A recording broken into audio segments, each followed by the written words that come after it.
Hello and welcome back to my channel. Tracey here from NoPageLeftThank.wordpress.com, and it is Marvel Collector Core time.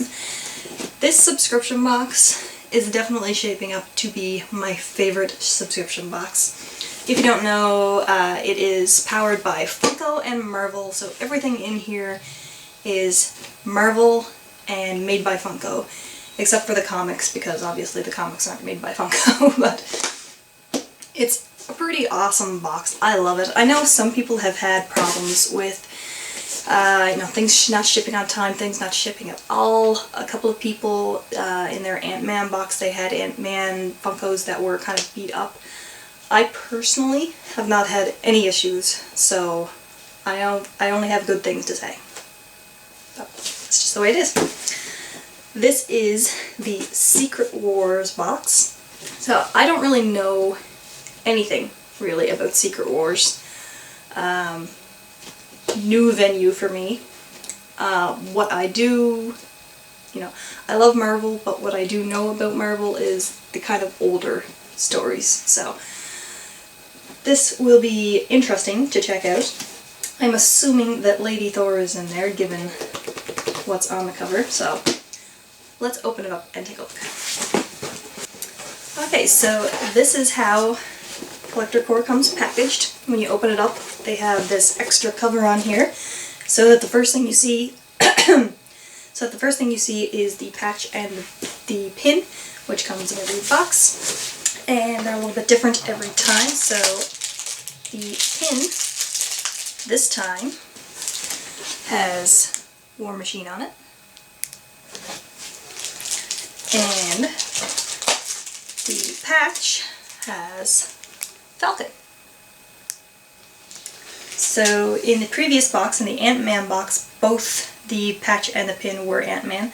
In the box before that, I believe the patch was Ultron and the pin was Captain America, so they're not always the same, they're not always different. And then you open up the second fold.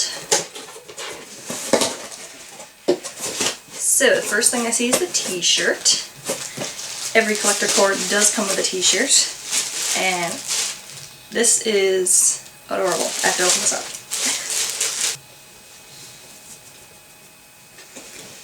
So it says Secret Wars on it, and it has the 4 characters as Funko Pops.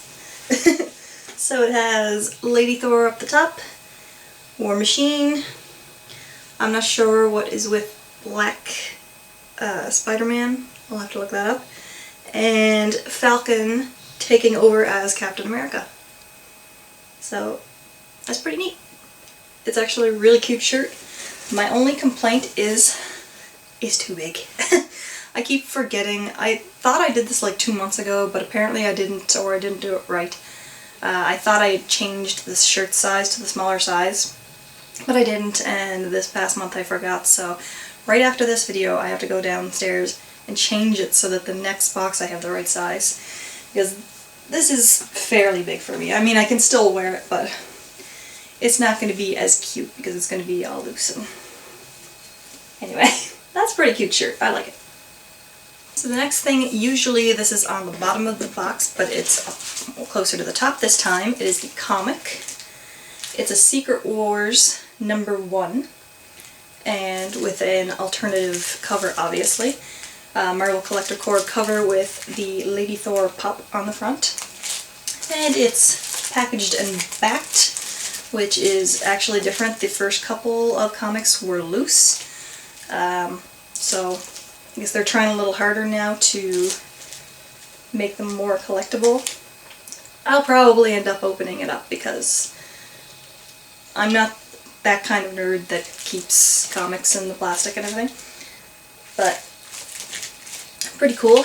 I'm not sure how I feel about Lady Thor, just as a side note. My understanding is that it is actually Jane Foster, which makes sense. Okay, I can give you that.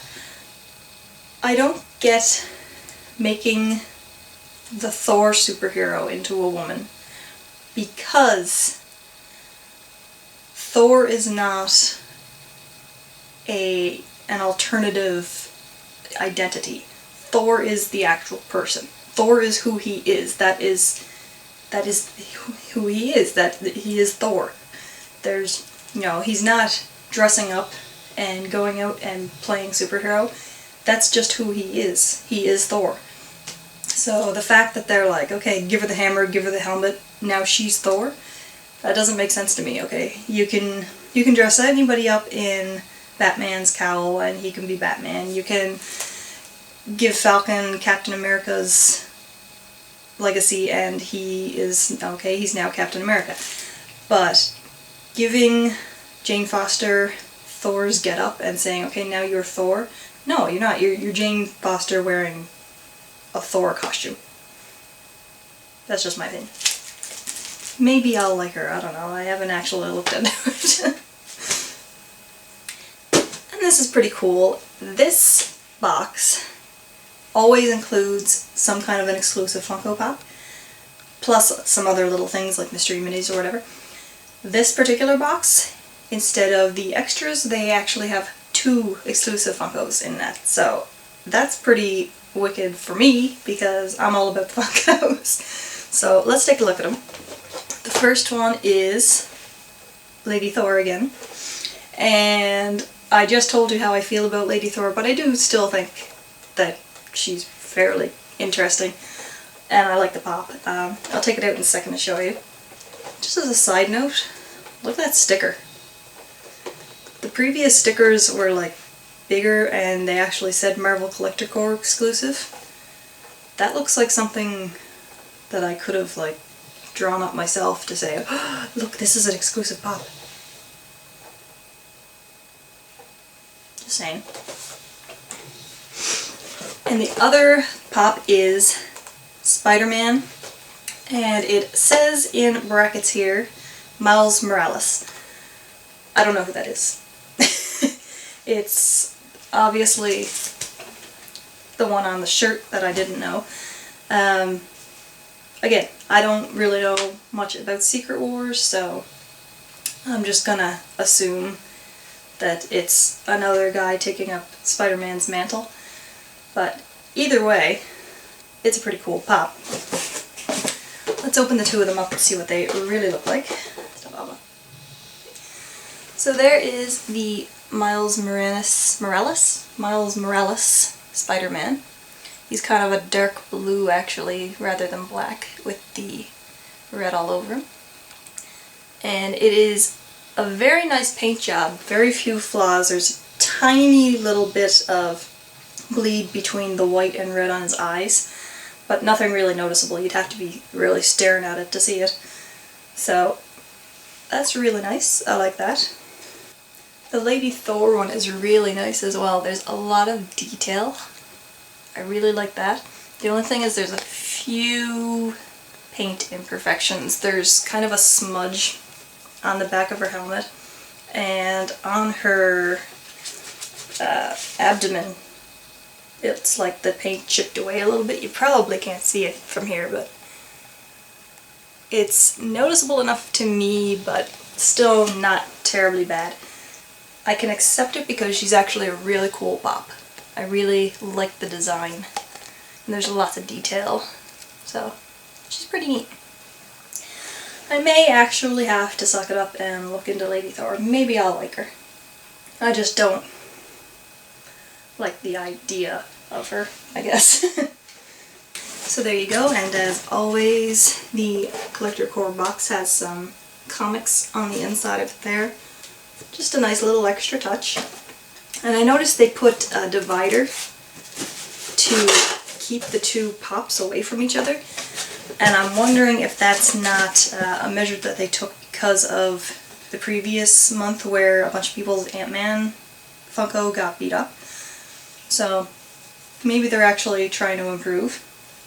They definitely improved with the comic, having it all backed and packed and everything. So that's pretty cool. They seem to have taken a step backward with the exclusive sticker. I don't know, that bothers me more than it probably should, but it really does. It looks like I got on my computer and printed this out so that I could try to say that something that isn't exclusive is. Like, it looks really cheesy. Like, Collector Core, just just wondering what happened to the old stickers. Like, they couldn't possibly cost that much that you had to get rid of them. So anyway, there you go. That was the Marvel Collector Corps Secret Wars box, the third box in the Collector Corps collection. Pretty awesome. I think I'm a bit on the fence, okay, because I love that I got 2 pops, and they're both exclusive, so that's really awesome. I kind of liked the previous boxes where there were extra things, like there was a Dorb in one of them and there was some mystery minis in the other ones. I just liked the variety of a bunch of little items. But at the same time, I can't complain because I'm obsessed with pops and they sent me 2 pops. So, there you go. So, quick recap. The Miles Morales Spider-Man pop, which I'll have to look into as I don't know anything about him. The Thor Secret Wars Lady Thor Funko Pop. She is pretty neat. I have to admit, she is pretty neat. The Secret Wars #1 variant cover with Lady Thor as a pop on the front. All backed and packed, nicely sealed. And the Secret Wars t-shirt, which has the 4 characters as pops, which I think is super cute myself. And of course the patch and the pin with I now know to be Falcon as Captain America and War Machine. So there you go, pretty awesome. I said it at the beginning of the video, I'm going to say it again. Collector Corps is definitely shaping up to be my favorite subscription box of all time, and I'm really excited for, at Comic-Con Funko announced they were going to be doing DC and Star Wars boxes as well. As an enormous Star Wars nerd, I feel like I should get the Star Wars box, but I'm really more focused on the DC box at the time because the Marvel one is so awesome. There's no way they can screw up on the DC one as well. And it's just more Funkos for me. So anyway, if you are interested in Marvel Collector Corps, I'll put some information in the description box below. If you got your own Marvel Collector Corps box this month, please let me know what you thought of it in the comments section below. What was your favorite item? What was your least favorite item? What do you think of the box in general? And if you've enjoyed the video, please give me a big thumbs up, subscribe to my channel if you haven't already, and come back for more unboxings.